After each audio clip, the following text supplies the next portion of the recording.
এখন আমরা রয়েছি মোংলা পানির জেটিতে। মোংলা পোর্টের ভিতরে মোংলা পানির জেটিটা অবস্থিত।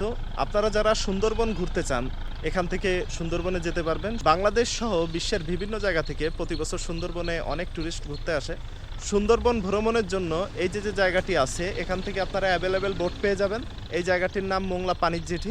একটু দেখাই আপনাদের, এখানে অনেক বোট আছে বন্ধুরা।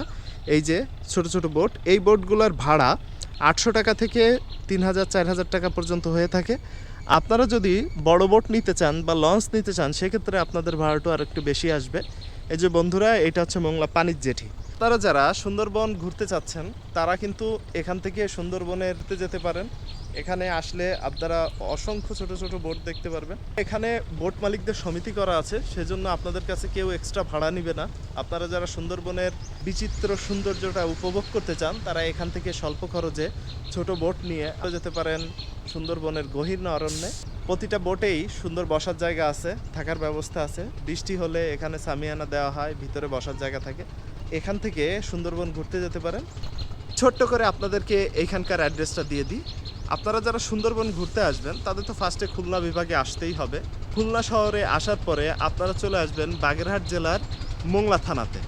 এই মোংলা থানার ভিতরেই এই পানির জেটিটা অবস্থিত, অথবা মোংলা পোর্টও আপনারা বলতে পারেন। মোংলা পোর্ট পানির জেটি বললে আশেপাশে সবাই চেনে। এখানে আসলে এরকম অসংখ্য বোট পেয়ে যাবেন। যারা করমজল সহ সুন্দরবনের বিভিন্ন ইকো ট্যুরিজম কেন্দ্রে ঘুরতে যাচ্ছেন তাদের জন্য একটা আকর্ষণীয় জায়গা হচ্ছে এই পানির জেটি, কেননা এখান থেকেই আপনারা প্রথম সুন্দরবনের দোয়ারটি দেখতে পারবেন। দেখতেছেন বন্ধুরা, অনেক ছোট ছোট বোট। আপনারা এই যে চ্যানেলটি দেখতে পাচ্ছেন এটার নাম ঘষিয়াখালী চ্যানেল, আর ওই সাইডে পশুর নদী। ওই যে নদীটা দেখতে পাচ্ছেন বন্ধুরা, ওইটাই পশুর নদী। হালকা একটু সামনে গেলে আপনারা সুন্দরবন দেখতে পারবেন। সুন্দরবন হলো বাংলাদেশের সকল ভ্রমণ কেন্দ্রের প্রাণকেন্দ্র, কারণ সুন্দরবনের সৌন্দর্য এবং বৈচিত্র্য বাংলাদেশের যে কোনো সৌন্দর্যকে হার মানায়। থ্যাংকস ফর ওয়াচিং বন্ধুরা, আল্লাহ হাফেজ।